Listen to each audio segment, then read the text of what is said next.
is Jason Day, Phil Mickelson, and Rory McIlroy. And the PGA Championship just said, you know what?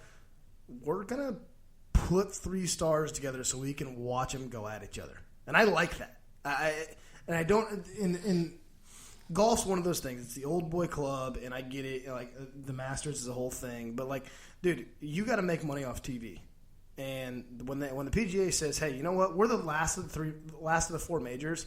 We're kind of like the back end. Because I think we would all agree that this is probably the one that means the least to the players. And it's the money's still the same, but it's the one that means, you know, the U.S. Open's huge for all Americans. Okay, the Masters is the cream of the crop. Okay, and the British is the best thing for everybody else that's not American, and also the Americans. They all want to win at St. Andrews or, you know, Turnberry or, you know, wherever it's at over there. They always want to win there. Okay, so we're playing at a course that hasn't been played in what? You said 2002?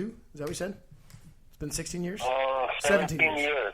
So 2001? So 2001, 2000 or 2001, somewhere in there. No, 99. Yeah, shit. So on the Last Pick Sports, we do not do simple math. We don't have calculators in front of us. So, so we struggle with that. But so you like Sergio. I like Dustin Johnson. We all got to have a dark horse. Smitty, who's your pick? Not a dark horse. Who's your pick? Who do you like? I'm on the Dustin Johnson train. I'm a big fan of a fellow bearded fat guy. Oh, Andrew Johnston, who had a good showing at the Open. Also known as Beef. Beef. I have one stat correction. Hey, Scotty, if you and our listeners don't know, but if you took a look at Smitty and you took a look at Beef, could they be brothers? They could be. Yeah, absolutely. Really one stat correction and I mean, the only thing Smitty's got going for him, he's probably got better teeth. Yeah, that's true. That's one thing that throws it off. Yeah, as I say, Beef's teeth are not great. Yeah, he's pretty bad. One stat correction for you. The last PGA at this place was in 2005. 2005. 2005. Okay. So that was 2005. God, I was in high school. I'm showing my age, by the way. That was 2005 at Baltusrol? Yeah. Okay. That would make sense. That was Mickelson in 2005. He won it. And the second thing is, it's not the stat you were talking about, Scotty, but as of 2015, Dustin Johnson was 5th in wins per appearance.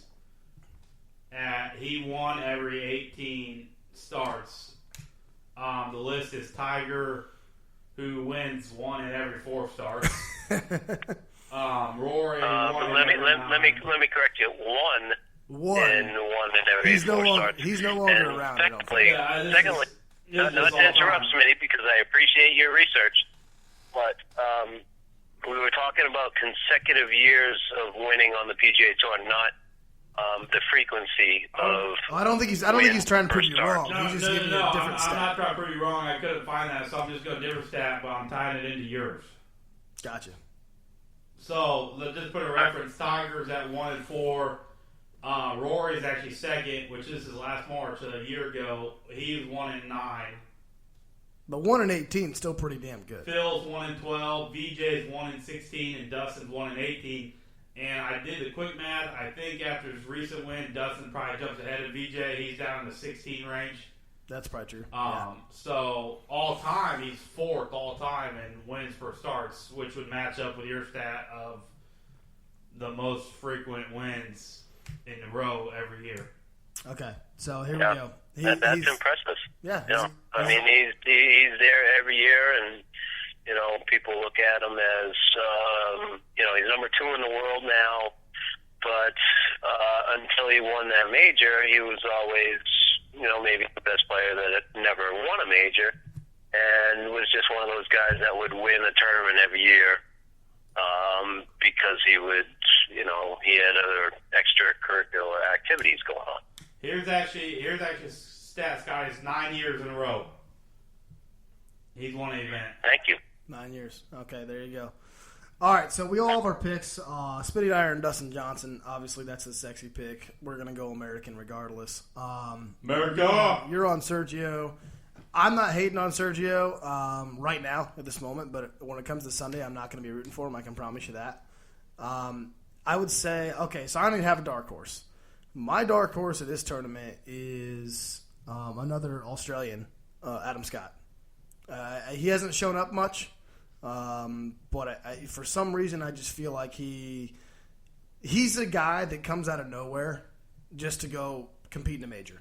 That's just what he does. Like, the elite players do that. I agree with you, but I'm going to say Adam Scott misses the cut. You're going to say Adam Scott misses the cut? Yeah, and not to be a cynic, but I don't see him being in the form to play. Would I have been better off picking Jordan Spieth as my dark horse? Yeah, you can't call him a dark horse. I didn't figure we could. By the way, he is playing at one. He's that white Pinto that comes in running in with the captain on his back. That's about right. But a dark horse could be like Smitty said, maybe Beef Johnson. Okay. Maybe a Rocco Media. For me, would be an international player, obviously. Going back, I think probably one of the biggest dark horses that ever won the PGA in recent memory was Wei Yang, who beat Tiger. Yeah. And then bench pressed his bag on the side of the 18th green when he won. I think it's going to be an Australian or a New Zealand. Australian, New Zealand guy. That's where you're going. with. The other thing I got, the one guy I can't stand on tour that always kind of seems to be there this year is William Gurr. Oh, buddy, yeah. That's a dark horse. I don't like him. Another guy with a good hairdo, Smitty. What? I see the trend. I want to punch him in the face, but I just don't like the way he looks. But he's been there.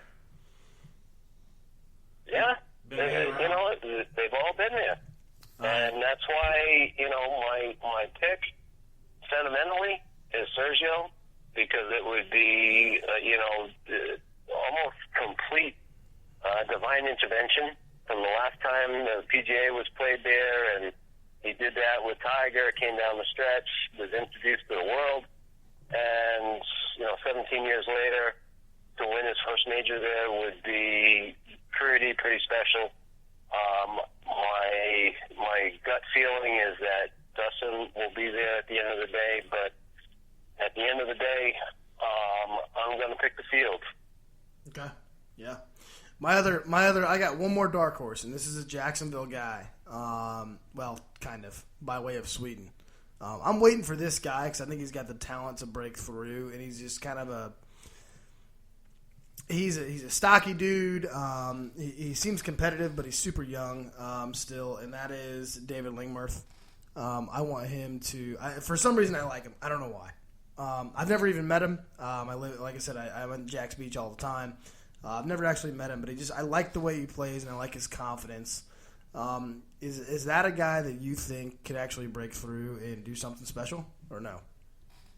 Yes, yeah, absolutely. He's been there enough times, and that's an astute golfer right there. I'm very proud of you, Matty. Okay. Good. Did you know that another Swedish player is a member and plays at Atlantic Beach, which is Jonas Blix. Jonas Blix is also one of his best friends, and they both live in Jack's Beach. I did know that. Yep. Yeah. Yep. So, and awesome. I think Jonas is. I don't think he's got enough game. I think he's got enough game to stay on tour, but I don't think he's got enough game to continue or compete at the major level. But I think you're right. I think Lindler, he's been down the stretch a few times in big tournaments. Been in some top fives. I don't know if he's cracked through and actually won, but that's a good dark horse pick. Okay. I got one more question for you. This is a name that keeps coming up to me, and I don't. Okay, Webb Simpson. Okay, he won the U.S. Open, 4 years ago? 5 years ago? Or no, it was the PGA. It was 4 years ago. Webb Simpson, okay. And was this purely a situation where he just got lucky, or where is he at in there? Where does Webb Simpson fit in the? Well, as you know, his caddy is a friend of mine, Paul Tesori, member of the church down there at Crosswater. Anybody that wins a U.S. Open, you're a player. If you win the U.S. Open, you're a player. But you know what? At the end of the day, he's been on a Ryder Cup team. He's been on a President's Cup team. He continues to, be in the mix. I think him and his wife has had like 3 kids in the last 4 years. So I think there's been a lot of, not celebration by any stretch, but, coming into real life, after winning a major. His focus has been off kilter. Financial and personal. And I think now he's going to refocus and be there. Okay, now, do I think he'll compete at a course like Baltusrol, which is, there's only 2 par 5s and they're the last 2 holes. The course is brutally long. I don't see that happening, but he's a grinder. I wouldn't be surprised for him to make a good finish. But, as far as a major, I think he's, he reminds me of, and correct me if I'm wrong, he reminds me of Lee Janzen. And Lee Janzen won a couple of U.S. Opens. One, I believe, was at Baltusrol. And Smitty, you can look that up. He's our fact checker. We're both. But you think of Lee Janzen. Lee Janzen played for 20 years or plus on the tour, and really, everybody knows his name, but did he really leave a mark or leave a legacy? He played on a Ryder Cup team. Anybody that wins a major as a U.S. player will obviously, or more than likely, earn enough Ryder Cup points to get on that team. Do you want to hear a funny stat? He won the. Do you want to hear a funny stat? Scotty, he won the U.S. Open in '93 and '98. Thank you. Where was that? And '98. The Baltusrol was in '93 against Payne Stewart. Yep. And also, he won it in '98. Guess who was the runner-up? Scotty. Who? Payne Stewart again. Oh, really? He beat Payne Stewart twice. He beat him once at the Olympic Club in 1998, and then in '93 he also beat him at Balthazar in '93, and he also beat Payne Stewart by 2 strokes, and he also beat and that was in '93. He beat Payne Stewart by 2 strokes, and then he also beat Payne Stewart 1 stroke ahead in '98. Interesting little golf. And that's why it was such a monumental victory for Payne at Pinehurst when he beat Phil. Yeah. Right before the tragedy, but yeah. Yeah, I wish. He was along the same lines too. Until he won that major, everybody knew Payne Stewart, but he had never won anything of substance. Do you think people knew Payne Stewart because of his dress or because of his personality more than his golf game? Because he was awesome. You hate to say that about a guy that has an award named after him. Correct. Obviously the layperson that just watches golf will, resonate with the dress and say, "Oh, that was the guy with the knickers." But no, as a player, he was all world. That's not Well, I think that any golfer at this point, I don't think people understand how hard it is to keep their PGA card because it's a worldwide game. And in order to be on the PGA Tour, you have to be one of the top 200 players in the world. And we're not the only country